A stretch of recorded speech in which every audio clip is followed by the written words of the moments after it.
നിമിഷ നേരത്തെ അശ്രദ്ധ കാരണം നഷ്ടമായത് 2 ജീവനുകൾ.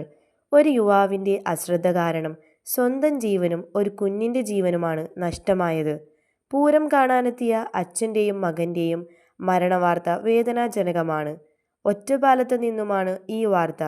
28 വയസ്സുള്ള യുവാവും അയാളുടെ 1 വയസ്സുള്ള കുഞ്ഞുമാണ് അതിദാരുണമായി മരണപ്പെട്ടത്.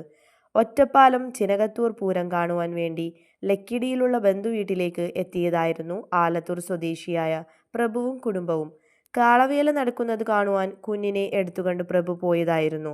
പൂരത്തിന് പോകുവാനായി റെയിൽവേ ട്രാക്ക് മുറിച്ചു കടക്കണം. കുഞ്ഞിനെ എടുത്തുകൊണ്ട് ട്രാക്ക് മുറിക്കവേ അപ്രതീക്ഷിതമായി ട്രെയിൻ ഇടിക്കുകയായിരുന്നു.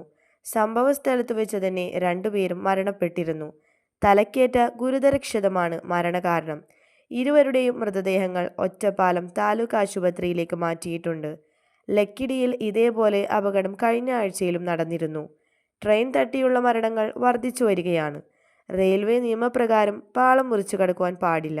മാത്രമല്ല 6 മാസം തടവും 1000 രൂപ പിഴയും ലഭിക്കാനുള്ള കുറ്റമാണത്. ഇത്തരം മരണത്തിന് റെയിൽവേ നഷ്ടപരിഹാരം തരില്ല. ഇത്തരം സന്ദർഭങ്ങളിൽ നാം വലിയ ശ്രദ്ധ ചെലുത്തേണ്ടതുണ്ട്. അല്ലെങ്കിൽ അത് നമ്മുടെ ജീവന് തന്നെ ആപത്താണ്. ഇത്തരത്തിലുള്ള വാർത്തകൾ അറിയുവാനായി ചാനൽ സബ്സ്ക്രൈബ് ചെയ്യുക.